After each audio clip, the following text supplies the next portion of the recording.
নমস্কার বন্ধুরা, মানবীর রান্নাঘরে আপনাদের সবাইকে স্বাগত জানাই। আশা করি আপনারা সবাই ভালোই আছেন। আজকে আমি একটা হেলদি ব্রেকফাস্ট রেসিপি নিয়ে চলে এসেছি। মিলেট ধোসা, রাগি, বাজরা আর জোয়ার, এই তিনটেকে একসাথে মিলেট শস্য বলা হয়। তো এটার পাউডার আমার কাছে ছিল, মানে আটা আর কি। তো সেটা দিয়ে ধোসা বানাবো। এর জন্য আমি প্রথমে 1 কাপ মুগ ডাল ভালো করে ধুয়ে ভিজিয়ে রেখেছিলাম 4-5 ঘন্টা।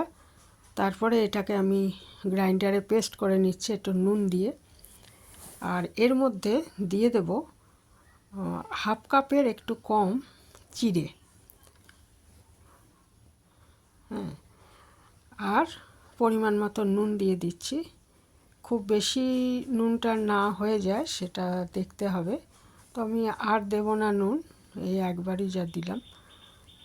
তারপরে এখানে দেখুন আমি একটা পাত্রে 1 কাপ মিলেট পাউডার সেটা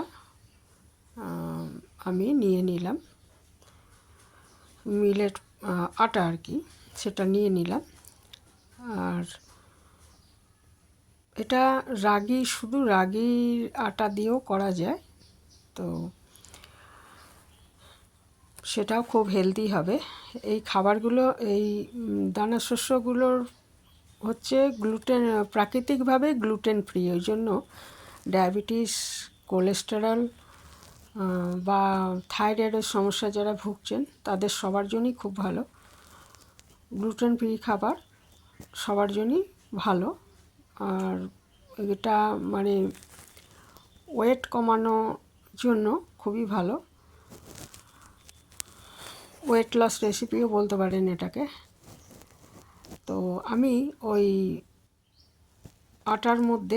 মিলেট আটার মধ্যে যেটা ওই পেস্ট করেছিলাম মুগ ডাল আর সামান্য চিড়ে আর একটু নুন, সেটা দিয়ে খুব ভালো মতো ফেটিয়ে নিচ্ছি। এটা সবচেয়ে ভালো হয় যদি ফার্মেন্টেশনের জন্য 6-7 ঘন্টা রেখে দেওয়া যায় ঢেকে, তাহলে ধোসা বানানোর জন্য সেটা একদম পারফেক্ট হয়। তো আমার হাতে অত ঘন্টা সময় ছিল না, আমি কিছুক্ষণ রেখেছিলাম। হ্যাঁ, তাহলে খুব ভালো হয় আর কি ধোসাটা। ফার্মেন্টেশন জন্য যদি 6-7 ঘন্টা রেখে দেওয়া হয়।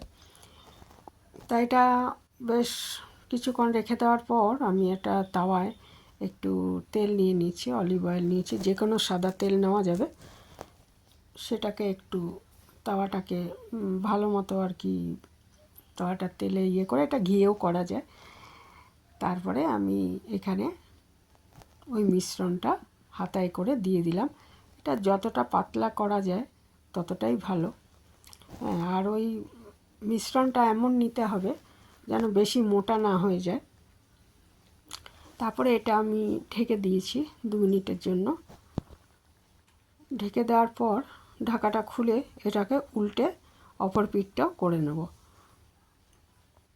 ওপরটা শুকনো ভাব চলে আসবে, তখন এটা উল্টাতে হবে। আর আঁচটা কিন্তু লো টু মিডিয়াম আঁচেই রাখতে হবে, চড়া আঁচ করা যাবে না, তাহলে অপর পিঠটা পুড়ে যাবে। এটা আবার ইচ্ছা করলে একটু ঢাকা দিয়ে দিতে পারেন, আবার ঢাকা ছাড়াও করলেও হয়ে যাবে।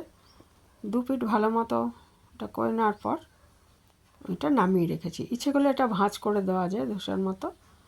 আর সাথে দেখুন আমি আরেকটা দিয়ে দিয়েছি, ওটা তুলে নিয়েছি এবং আরেকটা দিয়ে দিয়েছি। তো ইচ্ছে করলে এর সঙ্গে ওই যদি বাদামের চাটনি বা নারকেলের চাটনি করে নেওয়া যায় তাহলে খুবই ভালো লাগবে খেতে। আর বাচ্চারা তো সস দিয়েও খেয়ে নিতে পারবে। তো আমার নারকেল বা বাদামের চাটনি এর সাথে আজকে করা হয়নি, সেই জন্য আমি আর রেসিপি দেখাতে পারিনি। কোনো দিন দেখানোর ইচ্ছা রইল। এটাকে আবার উল্টে নিচ্ছি। দেখুন বেশ ভালোই লাগে খেতে এবং খুবই হেলদি। ডায়াবেটিস, কোলেস্টেরল বা থাইরয়েড এসব সমস্যা যারা ভুগছেন, যারা ওজন কমাতে চান, তাদের জন্য একটা আদর্শ ব্রেকফাস্ট।